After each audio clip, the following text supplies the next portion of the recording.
In 1996, Dean Devlin and Roland Emmerich would begin writing their screenplay for the 1998 Godzilla.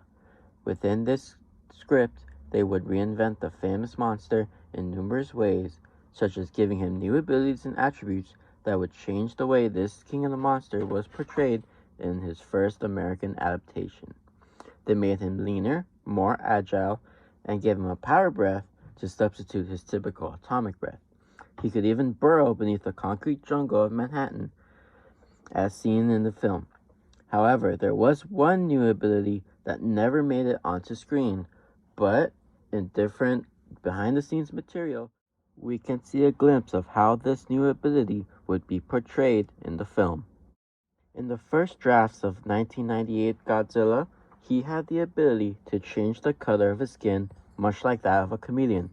This new ability would be demonstrated during the first helicopter chase in the film, using it to ambush multiple pilots and even destroying a few along the way. This detail is one that is rarely brought up in the discussions I see on the film, and only mentioned a few times online. The scene can be found in the script of the 1998 Godzilla, in which it describes how the scene would play out. However, there is one more piece of behind-the-scenes material where this scene can be found. In the 1998 storyboards, we can see how the scene would play out on film. In these boards, we see how Godzilla was able to take on the colors of the buildings, blending in and ambushing a helicopter. These storyboards are rarely ever brought up, and not many people have seen them to my recollection.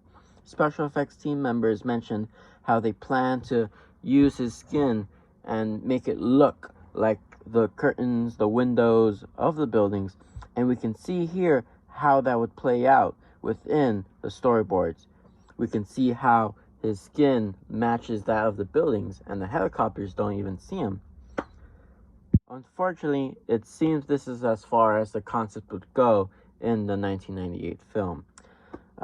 We saw some glimpses of it in the film, in which we see that his skin does match the color of the buildings, and when he comes out of shadow, it's reminiscent of how it looked in the storyboards and how described on scene. And although the scene never made it to the final film, the concept itself would be revisited in the sequel animated series, in which a clone of Godzilla made with chameleon DNA had the ability, and in a similar fashion to the storyboards, ambushes Godzilla and the military.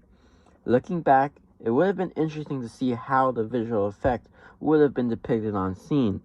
I get images of the 1987 Predator and how his cloaking device was implemented into the film, and even in some cases like the classic Mortal Kombat reptile scene and how he was able to turn invisible and such.